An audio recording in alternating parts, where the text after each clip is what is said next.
Hello students, I hope you all are fine and are doing your studies regularly. Today we will be doing the second poem in your syllabus. Children, we have heard about various artisans like the carpenter, goldsmith, painter, potter, etc. These artisans use their skills to make creative things. The poem that we will be studying today is also about one of these artisans, that is, the weavers. Weaving is one of the most important folk vocations in India, and the weavers are important folk characters. The name of our poem today is Indian Weavers by Sarojini Naidu. But before we begin, let us get to know about the poet. The birth of the daughter of pre-independent India, Sarojini Naidu, was at a crucial time when India was laden with unfathomably tormenting issues. Called the Nightingale of India, Sarojini Naidu is one of the most influential women patriot, freedom fighter, and poet of modern India. In her poem, Indian Weavers, Sarojini Naidu portrays a different genre far removed from patriotism, but too close to life and death, and all that lies in between the two truths that govern the existence of each being. The gist of the poem is as follows. It's a short poem where the poet talks about three types of garments that the weavers weave at three particular times of the day. The poem can be unfolded into three parts. Each stanza represents the three stages of human life: childhood, youth or adulthood, and old age, respectively. The poet has talked about three types of cloths that the Indian weavers weave at three different times of the day and has linked the stages of man's life, that is, birth, marriage, and death, with these garments. Nonetheless, we find the poem has been structured in a question answer pattern. The poet asks three questions to the weavers and they answer accordingly, to put it simply. However, in the question and answers lies the temperament of the poem. As you can see on the screen, my dear students, the poem Indian Weavers consists of three stanzas. Every stanza has four lines each, in which the first two lines is the question asked by the poet, and the following two lines are the answers given by the weavers.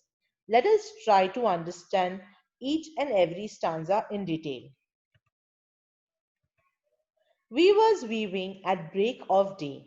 Break of day as in the beginning of a new day. Why do you weave a garment so gay? Blue as the wing of a halcyon wild,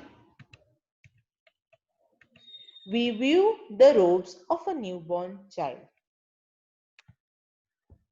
Now here, my dear students, in the first stanza, the poetess questions the weavers that why are they weaving clothes early in the morning that seem to be quite beautiful and charming and of a particular color, that is blue.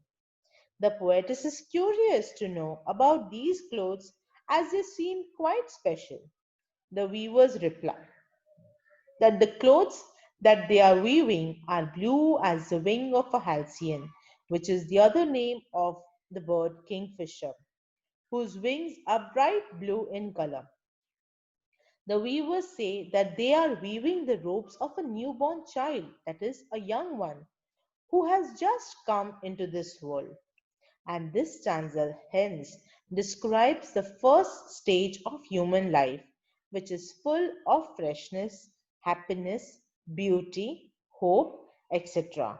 And hence, since this is the beginning of a new life, there is absolutely no place for sorrow at this stage.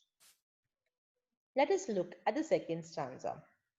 Weavers weaving at fall of night. Why do you weave a garment so bright? Like the plumes of a peacock, purple and green. We weave the marriage veil of a queen. So, in the second stanza, the poetess meets the Indian weavers again, and this time she meets them during the fall of night, that is, late in the evening, and asks why they are weaving a cloth late in the evening, which is the time when most of the Indian marriages take place. She also asks why they are weaving a garment so bright, like the plumes of a peacock, purple and green.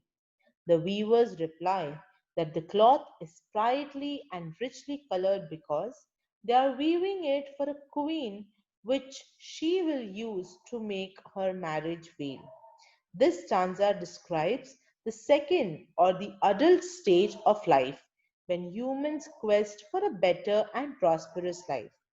The colors purple and green symbolizes the ups and downs of life and that makes adulthood bright. The third stanza. Weavers weaving solemn and still. What do you weave in the moonlight chill? White as a feather and white as a cloud.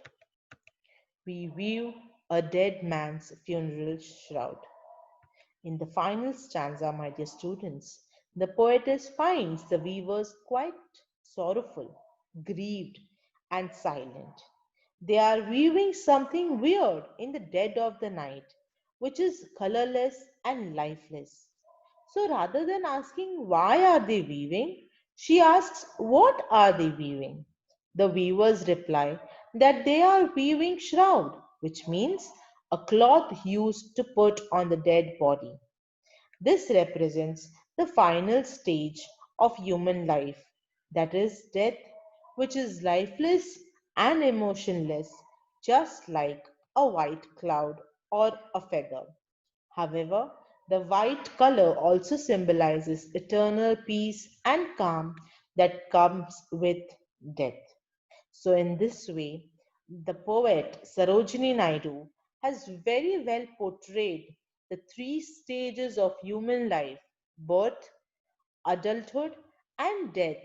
And these are not only stages, but these are the truths of life which each and every one of us have to go through.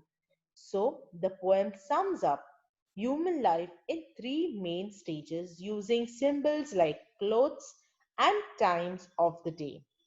The life starts its journey with blue color representing joy and happiness. And then comes purple and green that represent the ups and downs of life, along with happiness. And finally comes a single color, white, that represents the last stage of human life when the person dies, and with him, the emotions that were connected to life die as well. I hope, my dear students, you have understood this beautiful poem and will go through it once again to find out the rhyme scheme and the various poetic devices that are used by the poet. Thank you and have a nice day.